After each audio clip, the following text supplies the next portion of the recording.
Friends, मुझे किसी ने कहा था कि जब भी किसी सवाल का जवाब अगर कहीं ना मिले तो जा करके गीता पढ़ना, कहीं ना कहीं उस सवाल का जवाब गीता में जरूर छिपा होगा। और आज के जो सबसे ज्यादा सवाल है जो लोगों के दिमाग में कि हमारी इकोनॉमी फिर से डेवलप हो पाएगी या नहीं हो पाएगी, बिजनेसेस फिर से रन हो पाएंगे या नहीं हो पाएंगे, पेमेंट रिकवरी वापस ऑन फ्लोर आ पाएगी या नहीं आ पाएगी। तो जब मैंने गीता पढ़ी तो मुझे एक कुदरत का एक नियम मिला। वो नियम मैं आप लोगों से शेयर करना चाहता हूं। वो नियम है ब्रह्मा, विष्णु एंड महेश। अब आप कहोगे कि ये तो भगवान के नाम है, मैं कहूंगा कि एक नियम है। ब्रह्मा जो किसी भी चीज को बनाते हैं, विष्णु जो उस चीज को चलाते हैं, और महेश जो उस चीज का विनाश करते हैं। अगर आप वेस्टर्न कल्चर में भी देखोगे तो उन्होंने गॉड का नाम दिया। जी मीन्स जनरेट, किसी भी चीज को बनाना जो ब्रह्मा जी करते हैं। ओ मीन्स ऑपरेट, उसको चलाना जो विष्णु जी करते हैं। एंड डी मीन्स डेस्ट्रॉय, जिसको महेश जी करते हैं। आज जो ये मैंने शर्ट पहना है वो कभी बना था, अभी ऑपरेट हो रहा है, चल रहा है, और कभी ना कभी इस शर्ट का विनाश होना है। तो लेकिन आफ्टर डेस्ट्रॉय व्हाट, विनाश के बाद क्या? तो जब मैंने इसमें देखा कि आप सोचो कि कभी आपने ब्रह्मा जी के बच्चों के बारे में सुना? नहीं, शायद नहीं। विष्णु जी के संतानों के बारे में कभी सुना? शायद नहीं। लेकिन महेश की संतान के बारे में हम सब जानते हैं, कार्तिकेय एंड गणेश।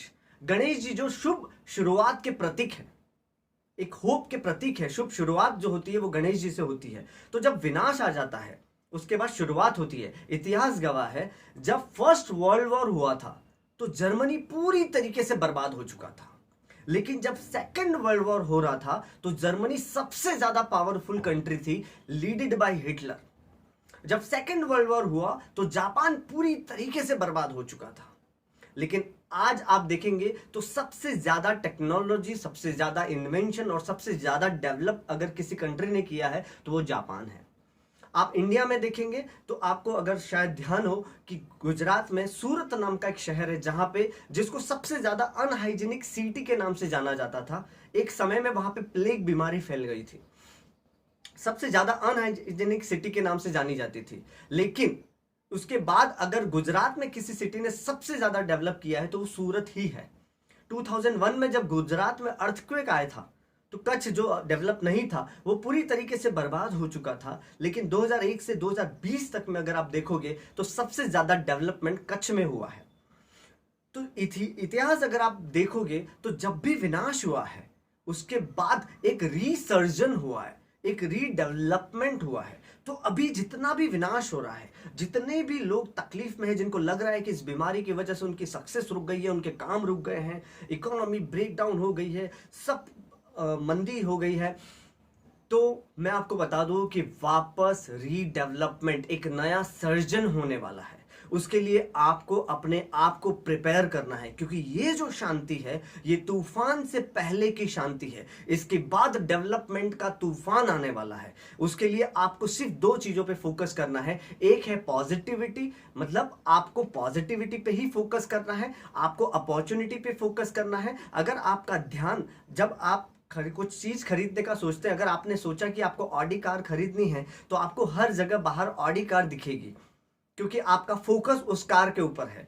अगर आपका focus corona virus, economy breakdown, तकलीफों पे रहेगा, किसी से फोन पे आप तकलीफों की बातें करेंगे तो आपको वही मिलने वाला है। तो आपको अपॉर्चुनिटी, पॉजिटिविटी पे फोकस करना है, और दूसरा आपको अपने आप पर और कुदरत के इस नियम पर भरोसा करना है कि सब कुछ अच्छा होने ही वाला है। इसलिए गीता में लिखा है कि जो हुआ है वो अच्छा हो रहा है और जो होगा वो भी बहुत अच्छा होगा। तो आपको कुदरत के उस नियम पे भरोसा करना है। उसके बाद अपने आप को इसके लिए तैयार करना है, नई चीजें सीखनी है, लर्निंग पे ध्यान देना है। फिर देखो जब डेवलपमेंट का तूफान आएगा तो ये जितना बर्बाद हो रहा है, जितनी तकलीफें हो रही हैं, उससे 10 गुना ज्यादा हम सब लोग तरक्की करने वाले हैं। अगर आप इस चीज को बिलीव करते हैं और नहीं करते तो आज से बिलीव करना शुरू कीजिए। फिर देखो उस डेवलपमेंट के तूफान में हम सब लोग कैसे डेवलप करते हैं। Thank you so much.